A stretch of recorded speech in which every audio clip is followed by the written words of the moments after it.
Salve galera, como é que vocês estão? Espero que vocês sejam bem, sejam muito bem-vindos a mais um vídeo aqui do canal João Augusto Cor na voz. Todo mundo que é fã de One Piece sabe que o Zoro é um completo sem noção quando se trata de direção, né? Você manda ele pra direita, ele vai pra esquerda, você manda ele pra frente, ele manda pra trás. Ele se perde com muita facilidade e muito raramente chega nos locais que é pedido para que ele chegue, né? Ele normalmente é buscado por outro chapéu de palha que vê a confusão em que ele se meteu e alguém vai lá buscar ele. Mas andando sozinho, ele se perde muito facilmente, não tem nenhum senso de direção.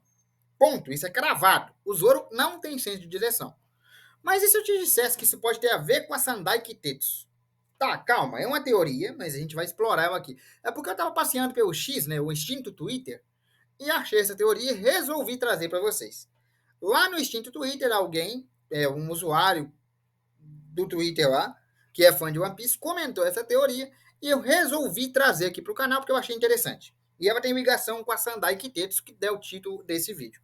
Para começar, vocês têm que entender o seguinte: quando o Zoro andava sozinho, quando ele ainda era o Kaizoku no Gari Zoro, ou seja, o caçador de piratas Zoro, ele não era um dos chapéus de palha, ele não podia ficar tão perdido, né, cara? Se ele ficasse tão perdido assim, ele não poderia nem caçar os caras que ele tinha que caçar, porque ele era um caçador de recompensa, como é que ele ia localizar os caras se ele não se localizava? Um ponto importante é no começo de One Piece. Lá no começo de One Piece, quando o Monkey D. Luffy encontra Roronoa Zoro, ainda caçador de piratas, amarrado naquele poste da base da marinha, sob os cuidados do Helmepo, né, que o Kobe tinha guiado ele até a base da marinha, ele encontrou o Zoro morrendo de fome, amarrado num tronco ali, pá. E ele fala com o Zoro que vai trazer as espadas para ele, e que vai até a base da marinha trazer as espadas para ele, e em troca o Zoro entraria para a tripulação dele. Só que o Luffy toma o caminho errado, ele não entra na base, ele toma o caminho errado. E quem dá a direção para ele, fala assim, o idiota, a base da marinha é para lá. Então o Zoro corrige a direção do Luffy. E ele deu a informação correta, tá?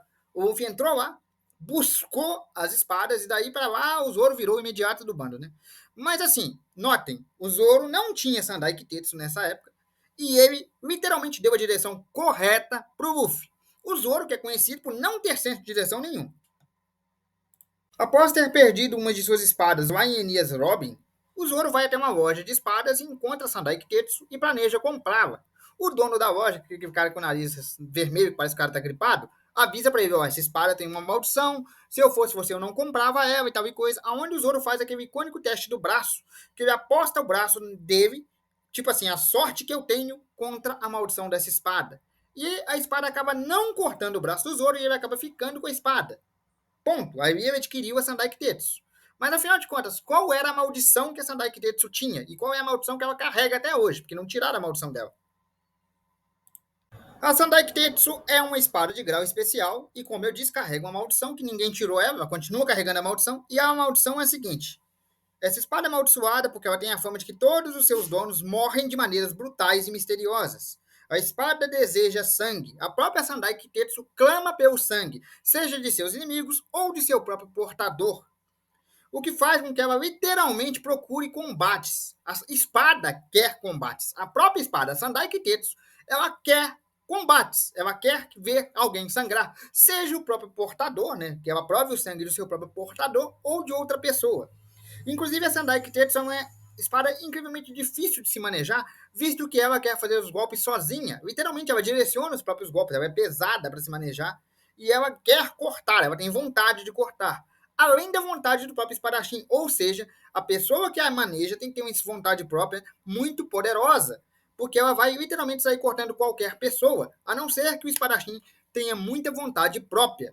E porque o Zoro tem muita vontade própria, tanto que ele despertou o Haki do Rei, ele conseguiu manejar a Sandai Kitetsu. Mas ela tem um efeito, né? O efeito dela é que ela dá um azar, uma má sorte ao usuário.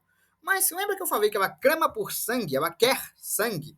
A espada mesmo quer sangue. Ela é uma espada sedenta por sangue. Seja sangue do seu usuário ou sangue de qualquer outra pessoa. Então o que ela faz? Ela leva o Zoro até as batalhas. Literalmente. É por isso que ele se perde tanto. Ele não se perdia antes, ele era o caçador de piratas Zoro e não tinha Sandai Kitetsu. Depois que ele adquiriu a Sandai Kitetsu, já no bando do Luffy, ele se perde muito, ele perdeu o senso de direção. Isso porque, segundo a teoria, a Sandai Kitetsu sempre o levaria para onde ele teria batalhas, para onde ela poderia matar a sede de sangue, já que a vontade do próprio Zoro é muito superior à da espada e que ele consegue manejar ela. E ela não pode cortar civis, porque o Zoro não deixaria. Ela maneja ele através dessa senso de direção perdido para os locais onde ele teria inimigos, que ele também deseja cortar, para que assim ela sacie a sede de sangue. Pode notar, toda vez que o Zoro se perde, ele acaba indo diretamente para a confusão. Ele acaba indo direto para onde tem um oponente. Um oponente que ele também quer cortar. Porque a Sandai Kitetsu tem desejo de sangue, ela é sedenta, ela quer sangue, e normalmente ela atacaria qualquer pessoa, civil ou não. Mas acontece que o Zoro tem uma vontade muito poderosa, ele é um espadachim muito poderoso, ele consegue manejar ela. Então ele não permite que ela corte civis. Então o que ela faz? Ela guia ele para onde ele vai ter inimigos, porque assim ele também vai ter vontade de cortar e ela vai poder saciar a própria sede de sangue. Então toda vez que o Zoro se perde, ele encontra inimigos. O Ano foi assim, Enies Robin, não, Enies Robin ele estava pegando a espada ainda, né? Mas tipo, todo o arco que ele se envolveu desde Enies Robin para cá, ele passou a se perder. Sério, ele passou a se perder. E lá no início de One Piece foi o próprio Zoro quem deu a direção certa da base da marinha pro Luffy. Uma informação correta. E até que essa teoria faz algum sentido, porque se ele fosse realmente um cara sem senso de direção, ele não poderia ser um caçador de piratas, porque ele não ia encontrar os próprios alvos. O cara é buscado pelo chapéu de palha quando vem a confusão. Ou seja, ele não sabe qual a direção, oeste, sul, leste, oeste, ele não sabe. E ele tinha que saber, porque vem um caçador de piratas que andava sozinho. Ou então ele não teria como achar ninguém. Então diz essa teoria que eu encontrei lá no X, que a Sandai Kitetsu, por não conseguir cortar qualquer pessoa, porque a vontade do Zoro se impõe sobre ela e ela não pode atacar civis, porque o Zoro não permitiria, ela guia ele para onde tem confusão, para onde tem inimigos, para que assim ele seja obrigado a sacar a espada e ela também mate a sua sede de sangue, já que ela é uma espada sedenta. Bom, galera, esse foi o vídeo de hoje. Eu espero que vocês tenham gostado. Um abraço, fiquem com Deus e até a próxima. Eu espero que vocês tenham gostado desse vídeo. Amanhã tem mais, tá bom? Um abraço. Fui!